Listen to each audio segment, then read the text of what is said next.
Vamos, hermanos, muy buenas tardes. Que Dios los bendiga. Les saluda el pastor Quijano, esperando de que hayan tenido una bendecida semana.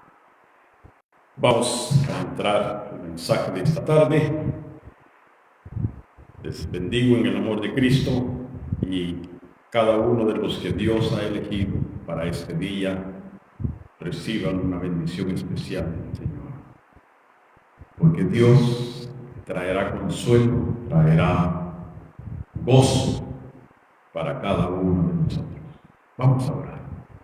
Amado Dios, te bendecimos, Señor, y en esta hora en que vamos a impartir tu palabra, te ruego, Padre, que tu Espíritu Santo limpie este vaso, lo sature, para que aún así, Señor, siendo un vaso inmundo, en tus manos sea santificado para la exposición del mensaje de esta tarde.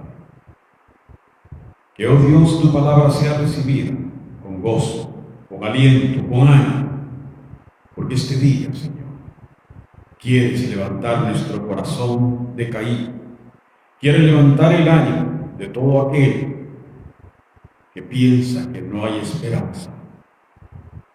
Bendice a cada uno de los que se van a conectar, que van a recibir tu palabra, y que esta palabra sea fructífera en la vida de cada uno de nosotros.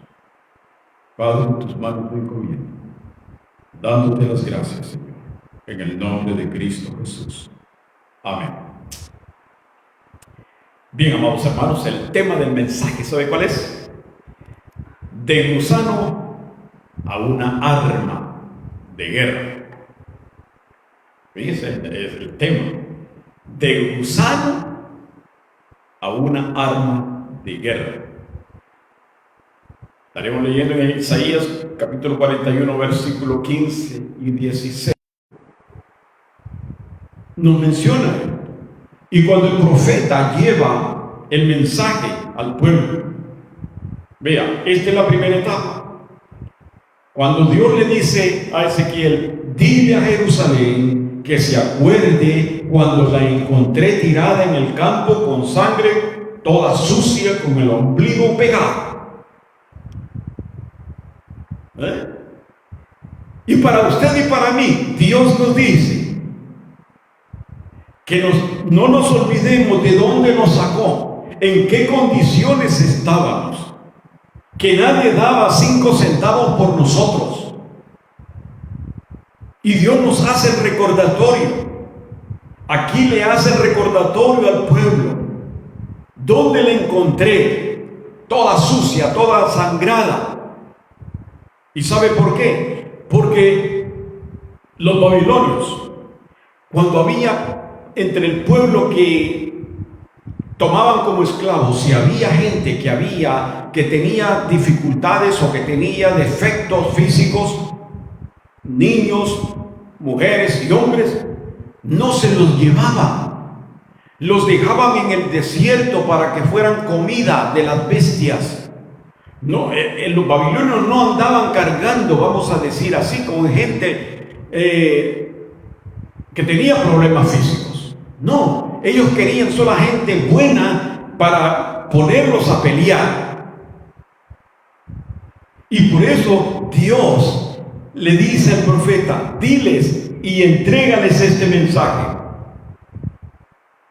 Y esta es la etapa, amados hermanos, cuando estaban en Egipto, que nadie daba nada por ellos, donde usted y yo vivimos en un inicio, la mayoría de nosotros, porque aún aquellos que han nacido bajo el púlpito se han alejado y han desertado y han entrado a las líneas de Egipto.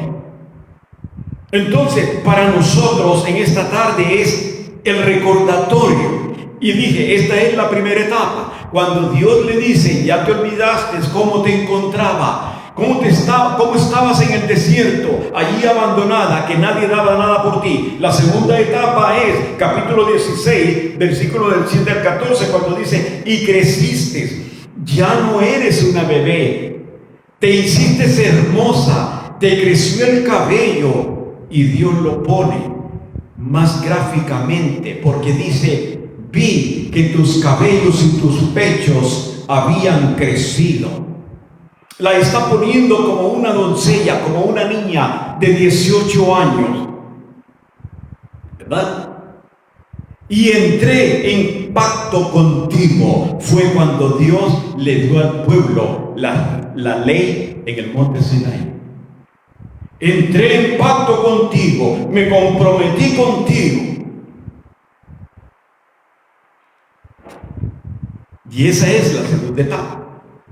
Cuando llegan a la tierra, cuando lo tenían todo. 3 etapas, acuérdense. La primera, cuando estaban abandonados en el desierto, como usted y como yo, allá en Etiopía. La segunda etapa, cuando Dios los recibe y entra en pacto con ellos, cuando usted y yo recibimos a Cristo y se nos dio lo que debíamos de hacer y cómo hacerlo. Y la tercera etapa, que ya estando, que hemos sido trasladados de un reino a un reino celestial. ¿Qué pasó con el pueblo? La tercera etapa es la etapa que debemos de evitar. ¿Por qué? Porque cuando estaban en la tierra prometida, se llenaron de lujos, de joyas, de todo, y se prostituyeron. Y es lo que muchas veces, muchos de nosotros, después de que hemos sido bendecidos por Dios, después de que hemos recibido las arras del Espíritu de Dios, nos hemos ido al mundo, nos hemos prostituido, hemos regresado a Egipto. Y este es el resumen de las 3 etapas. Cuando ellos estuvieron en el cautiverio. Ahora, esto es solamente un recuento histórico, amados hermanos, porque Isaías, desde el capítulo 1 al capítulo 39, les va a decir lo que les va a pasar por ver entregado a la infidelidad. Mas, sin embargo, en el capítulo 40, Dios los va a consolar. Allí se divide la historia, porque en el 41 Dios dice, les da promesas y les habla. 41:14, no temas, gusano de Jacob, o vosotros los pocos de Israel, yo soy tu socorro, dice Jehová, el Santo de Israel es tu Redentor. He aquí, yo te he puesto por trillo nuevo, lleno de dientes. Trillarás montes y los molerás, y collados reducirás a tabla. Esa es la esperanza de la promesa que Dios le da al pueblo. Y esa es la promesa que Dios nos ha dado a nosotros. Dice que, por eso el tema es de gusano a arma de guerra. Porque los convertirá en trillo nuevo, que aunque luzcan que son un vejestorio ante la sociedad, y aunque la sociedad se avergüence porque son viejos, pero ante Dios y en las manos de Dios seremos transformados en trillos nuevos. Y dice con dientes, no con dentadura postiza. ¿Cómo la ven? ¿Por qué? Porque dice, trillarás montes y los molerás, y collados reducirás a nada. Cuando Dios le dice gusano, simbólicamente le está diciendo, ustedes son despreciados por todos los pueblos. Sé que se sienten rechazados, sé que son humillados, pero les da la promesa y les dice, no temas, yo soy tu Dios. Y esta tarde yo quiero decirle a usted, si usted está pasando en una situación adversa, Dios le dice, no tema, gusano de Jacob, porque Dios está con usted. Porque es posible de que alguien esté pasando una situación difícil, que se sienta menesteroso, que se sienta como un gusano.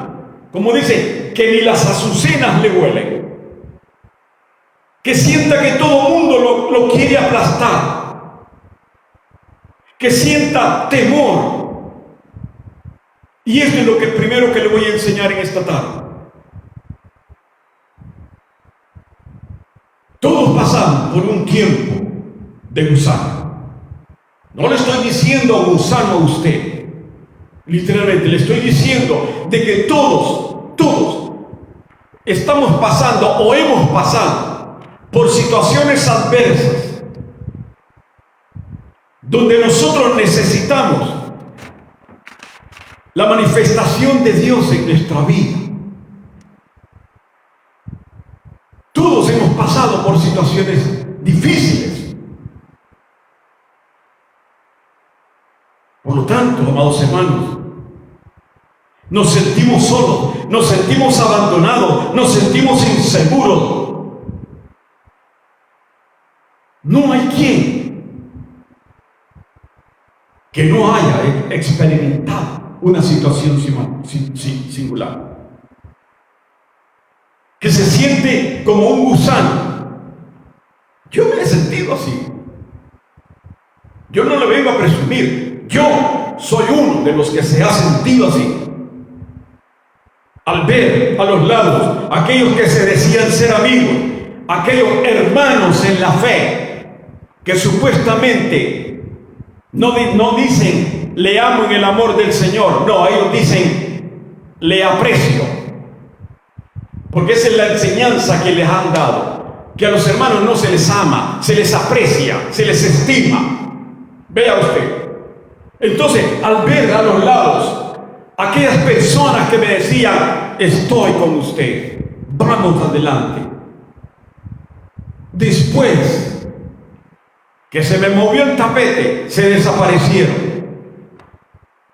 Por eso, amados hermanos, es importante que apliquemos, que enseñemos la palabra, pero desde el punto de vista personal. ¿Por qué? Porque algunos piensan que porque los pastores son pastores no pasan por situaciones difíciles. Déjenme decirle que muchos pastores, por lo general, todos somos cortados con la misma tijera y a todos nos vienen garrafales de tempestades en las cuales no podemos. Que algunos no se lo declaran al pueblo porque tienen el concepto de que no le dé conocer a su enemigo las debilidades suyas. Esa es mentira, esa es fanfarria. Porque usted como ministro debe de ser transparente, debe de ser claro, debe de ser sincero y ser honesto. Porque el que seamos pastores no significa que no nos va a llover sobre mojado. Porque muchas veces se cree que porque estoy predicando con entusiasmo, que estoy alentando al pueblo, que estoy aconsejando el qué hacer y el qué no hacer, no significa de que yo estoy exento de vivir esas experiencias amargas. Hace poco estuve así, hace meses estuve así, que perdí el conocimiento. Mi presión era tal que solamente me acosté y perdí el conocimiento y caí en el suelo. Caí en el suelo. Desperté porque los dos perros que tengo acá rompieron la tela para los mosquitos y el perro grande se metió y como que me jaló, porque cuando yo desperté no estaba en la posición en la que supuestamente había caído, y el perro encima de mí brincando con las dos patas, lamiéndome. Ahí fue cuando desperté. Mi presión era tal que le dije al Señor: Padre, o me llevas o mira qué haces. Y oraba como Jeremías, oraba y lloraba. No tenía a nadie, porque no tengo a nadie. Estoy solo aquí, solo con dos perros y la presencia de Dios, obvio. Pero humanamente, aún aquellos que me decían, estoy con usted, siga adelante, cualquier cosa estoy con usted, a la hora de la necesidad se pierden. Y son cristianos, se pierden. ¿Ok? Y cualquiera puede decir, ¿de qué se queja el pastor? Con una casa, viviendo en una casa de 2 millones, ¿de qué se queja? Porque cuando llueve, llueve. Y he clamado a Dios. Mas sin embargo, a través de las promesas, encontré de que la presencia de Dios estaba manifestada en la situación en la que yo estaba pasando. Y que, de acuerdo al capítulo 41 de Isaías, me muestra de que Dios, a través de esa situación en la que yo estaba pasando, estaba formando de mí una arma de guerra. Y eso es lo que Dios quiere hacer en usted. Si usted está pasando en esa situación, o usted se siente solo, se siente abandonado, se siente menospreciado, se siente ignorado, déjeme decirle que Dios está con usted formando un arma de guerra para que usted represente al ejército del Dios viviente. Y eso es lo mejor que nos puede pasar. Porque en ese tiempo de gusano, Dios está formando un arma. Por eso vine a decirle, amado hermano, que si usted está en esa situación, no tema al problema. No pierda la fe. Manténgase aferrado a las palabras de Dios. Y lo que pasaba con el pueblo de Israel es de que cuando tal vez usted ha escuchado literalmente la versión esa que dice, cuando pases por el fuego no te quemarás, cuando pases por las aguas no te anegarás, un texto que han sacado de contexto. Porque Dios no está diciendo, si tú te metes al río, aunque estés fuerte y caudaloso, no te vas a ahogar. No dice esto. Esto fue por razones de que el pueblo iba a salir del cautiverio babilónico. Entonces el pueblo iba a cruzar por diferentes ciudades, iba a encontrar diferentes personas que los iban a asaltar, que los iban a esclavizar nuevamente, que los iban a robar, que los iban a violar a las mujeres. Y el pueblo tenía temor, el pueblo se sentían temerosos. Y por eso Dios les dice y les da la promesa: cuando pues pases por las aguas no te anegarás, cuando pases por el fuego no te quemarás. Pero fue aquí cuando el pueblo de Dios sale del exilio babilónico. Pero muchos creyentes lo han transversado, que creen de que si se meten al fuego no se van a quemar. Esa es ignorancia, esa es falta de enseñanza. Pero bien, el punto es, amado hermano, que cuando usted pase por una situación así, aférrese a la promesa de Dios. 41:10 al 14. 41:10. ¿Se da cuenta ese versículo? No temas, y hasta un corito no sabemos, ¿verdad? No temas, que yo estoy contigo. No desmayes, que yo soy tu Dios. Qué lindo ese corito, inspirador. En las vigilias hasta se levantan las manos y se bendice a Dios, porque leemos la promesa. Pero una cosa es leerla y otra cosa es aferrarse a ella, porque es una promesa de Dios. Y Dios no es hombre para mentir, ni hijo de hombre para arrepentirse de lo que nos ha prometido. Aunque seamos malos, pero la promesa está vigente para usted y para mí. No temas, porque yo estoy contigo. No desmayes, porque yo soy tu Dios que te esfuerzo. Haga personal esa promesa. Usted, si no ha pasado, va a pasar por circunstancias adversas, pero haga esa promesa suya y repítala. Yo, Pedro, no temas, Pedro, porque Dios está conmigo. No me voy a desmayar porque mi Dios es el que me esfuerza. Mi Dios ha prometido siempre ayudarme, no solamente en los momentos que hay oponencia, como en los momentos apacibles, en todo tiempo. Siempre te sustentaré. Y esa es promesa de Dios, amado hermano.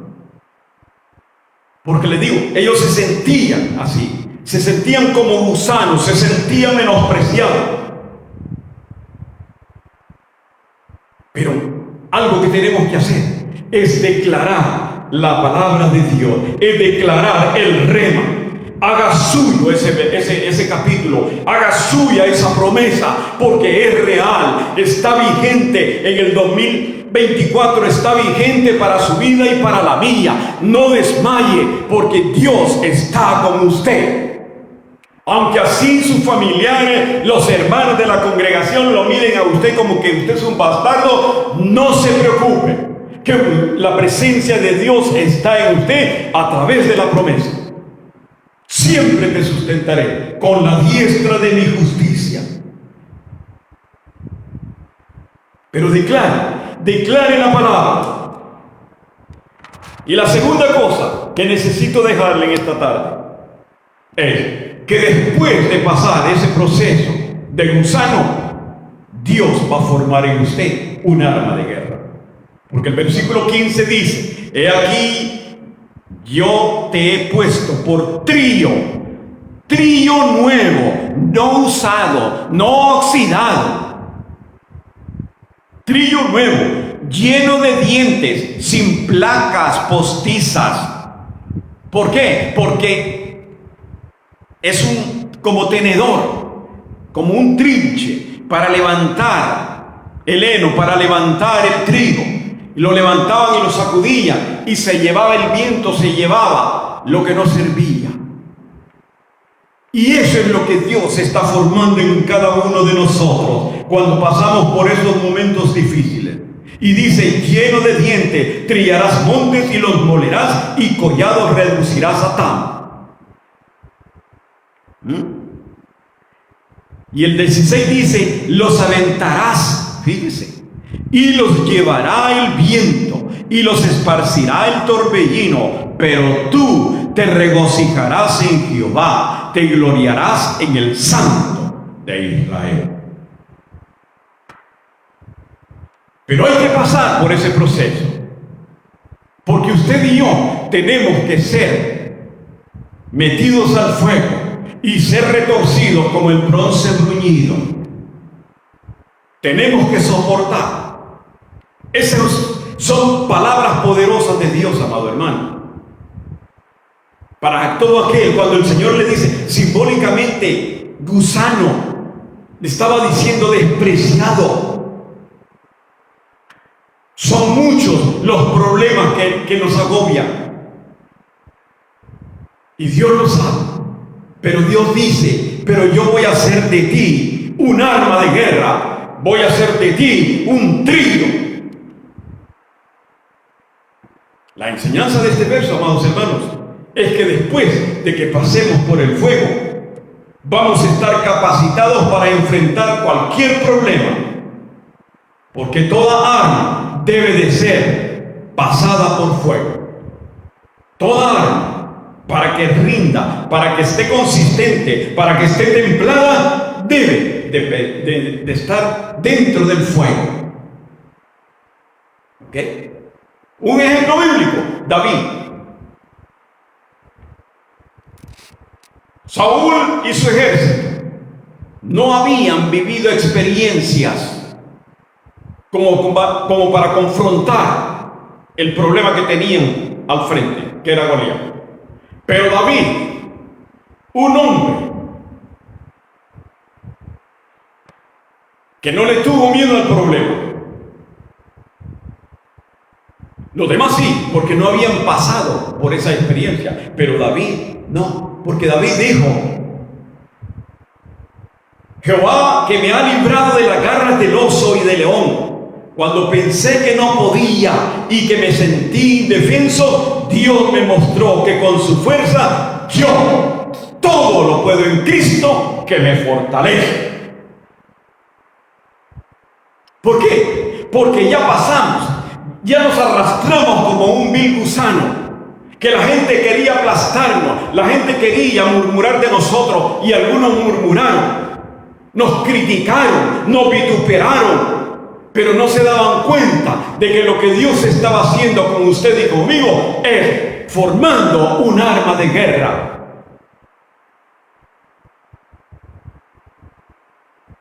Pero no podemos decir, y esto es muy importante, ¿sabe por qué? Porque si bien es cierto, Dios forma un arma de guerra después de que pasamos por el fuego, porque es indispensable y es necesario. ¿Por qué, pastor? Porque nadie puede decir que el mar rojo se abrió si no estuvo presente. Nadie puede decir de que Dios lo socorrió en diferentes circunstancias, malas para su vida, malas para su casa, malas para sus hijos, cuando no las ha vivido. Le voy a contar una pequeña anécdota cuando yo acepté a Cristo. Yo escuchaba y veía, se levantaban tiempos de testimonios, allá se levantaban hermanitos. Y yo déjeme decirle que yo fui de hueso colorado desde el inicio. Yo a la semana empecé a dar mi diezmo para la gloria de Dios. Yo era cucaracha de iglesia. ¿A dónde está José? Ah, están los inodoros, lavándolos con piedra poma. Pero tenía un defecto, que yo dije, ¿y esta gente por qué se levantan todos los domingos y los viernes de vigilia a dar gracias a Dios? Y yo me hacía así, miren, por mi gran culpa.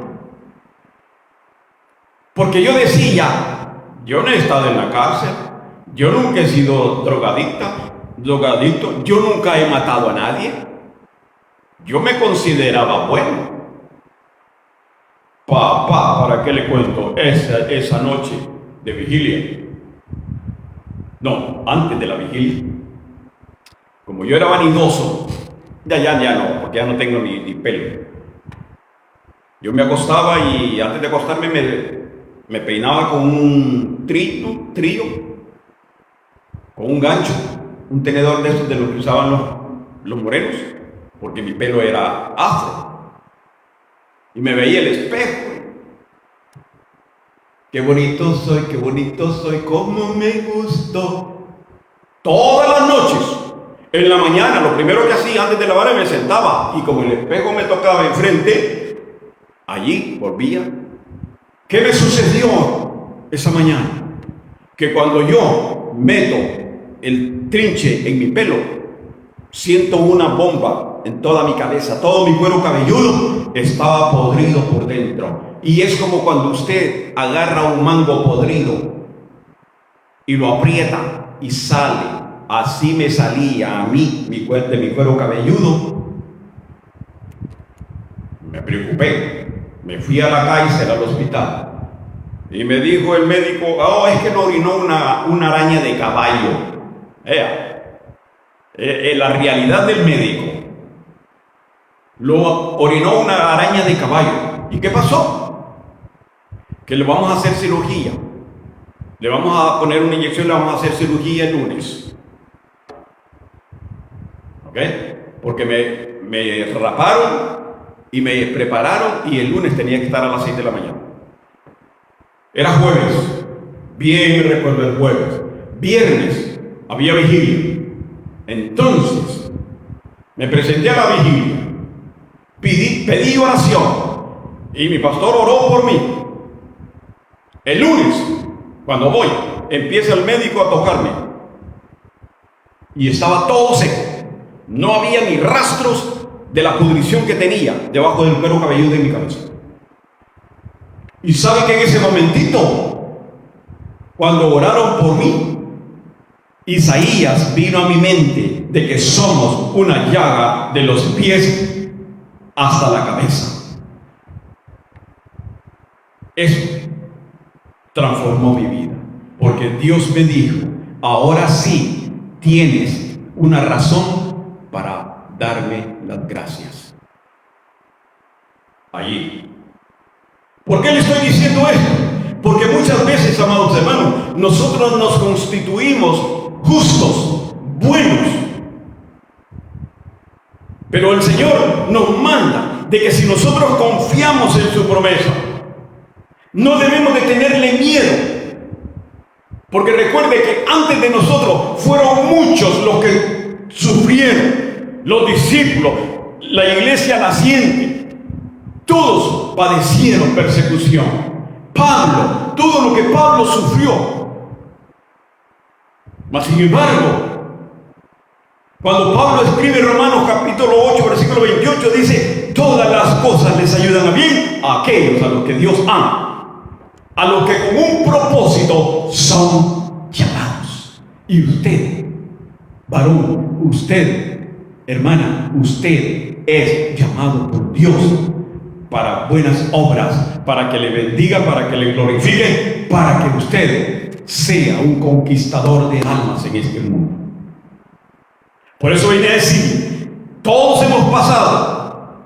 Si hay alguno que está pasando esa situación, todos lo hemos vivido, todos lo hemos pasado. Todos hemos experimentado esos tiempos de gusano. Pero Dios nos dice: no tengan miedo en el proceso. No pierdan la fe, porque cuando ya atravesemos el Mar Rojo, vamos a darnos cuenta de que Dios es nuestro Redentor y que usted, en manos de Dios, se convierte en un arma de guerra para la gloria de su nombre. ¿Ok?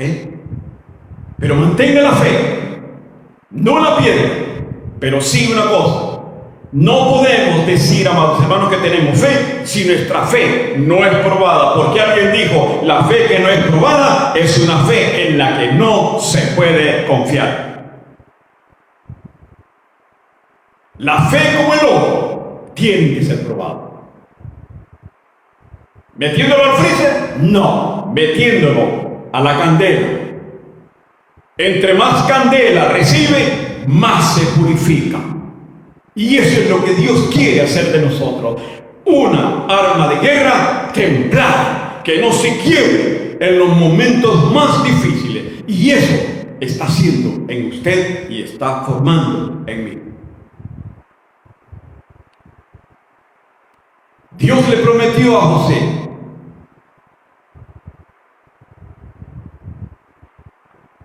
una herencia. Ahora, ¿lo probó Dios? Sí, porque la Biblia dice: el dicho de Jehová lo probó. Dios le iba a confiar a José una nación, pero tuvo que probarlo. Dios nos prueba, amados hermanos, antes de que continuemos. Todos hemos pasado y seguiremos pasando por adversidad. ¿Saldremos de ella? Sí. Pero todo depende de qué manera confrontemos la adversidad en nuestra vida. Hay dos cosas relevantes. Versículo 14. No temas, gusano de Jacob. Dios nos dice: es relevante que no debemos temer a la circunstancia, al problema, sea cual sea el problema. Usted y yo debemos de confiar plenamente de que Dios está con nosotros y de declarar la palabra: Señor, yo declaro en el nombre de Jesús de que tu palabra es realidad en mi vida. Tú prometiste que no tema, que no desmaye, porque tú estás conmigo. Pero declaremos la palabra, amados hermanos, para que sea la promesa real en nuestra vida. Y la segunda cosa, que somos un arma de guerra en las manos de Dios. Con esto lo dejo. Capítulo 40, versículo 30 al 31 dice: los muchachos se fatigan y se cansan, los jóvenes flaquean y caen, pero los que esperan a Jehová tendrán nuevas fuerzas, levantarán alas como las águilas, correrán y no se cansarán, caminarán y no se fatigarán, porque la presencia de Dios está con usted, amado hermano. Que Dios los bendiga. Esta semana, aférrese a esta promesa, porque es promesa de Dios. No es promesa de un concilio, no es promesa de hombre, es promesa de Dios. Y Dios no es hombre para que se mienta, ni hijo de hombre para que se arrepienta. Aferrémonos a esta promesa. No importa lo que digan los que están a su alrededor, no importa que lo critiquen, no importa que le digan que ya parece un gusano que solamente quiere levantar el pie y destruirle la cabeza. No importa, no nos dejemos amedrentar, porque el que es más poderoso está con nosotros, que es Dios. Que Dios los bendiga. Padre celestial, gracias, Señor. Tu palabra ha sido enviada. Que tu Espíritu Santo, Señor, la acumule en nuestra mente y en el corazón de cada uno de mis hermanos, para que esta semana, Señor, en la que estamos entrando, entremos con optimismo, con entusiasmo, con la veracidad, oh Dios, de que tu presencia estará con nosotros. A donde quiera que vayamos, tú estás con nosotros. Tu vara y tu callado me infundirán aliento. Ayúdanos, oh Dios, a confiar en ti, a permanecer, oh Dios, con esa convicción de que tú estás con nosotros. Bendice a cada uno de nuestros hermanos. Bendice a mi hermana allá en Texas. Bendice a sus hijas. Bendice a sus hijos allá que están con ella. Bendice a Wilber allá en Guatemala. Cuídalo, Señor. Regrésalo, Padre.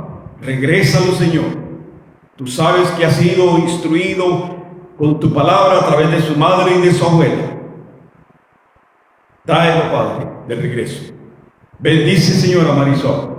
Tú tienes el control de la situación de su hija, de su esposo. Padre, en tus manos los encomiendo para que tú te glorifiques y que, Padre, ella se mantenga siempre rejuveneciéndose como el águila para confrontar con las fuerzas del búfalo a cualquier problema y circunstancia que le venga. Bendice, Señor, la vida de cada uno de nuestros seres queridos. Bendice, Señor, a la familia Godoy.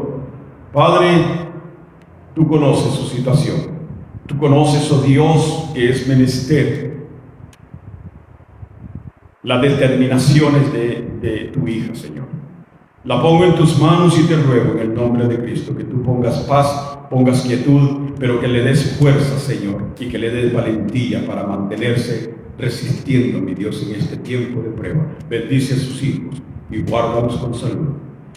Amado Dios, te bendigo y te doy las gracias por la oportunidad de permitirte, Señor, servirte, Señor. Y gracias por aplicar tu palabra a mi vida antes de transmitirla a mis hermanos. Te bendigo y te glorifico y te doy las gracias en el nombre de Cristo Jesús. Amén. Amados hermanos, que Dios los bendiga. Nos vemos el próximo domingo si Dios permite.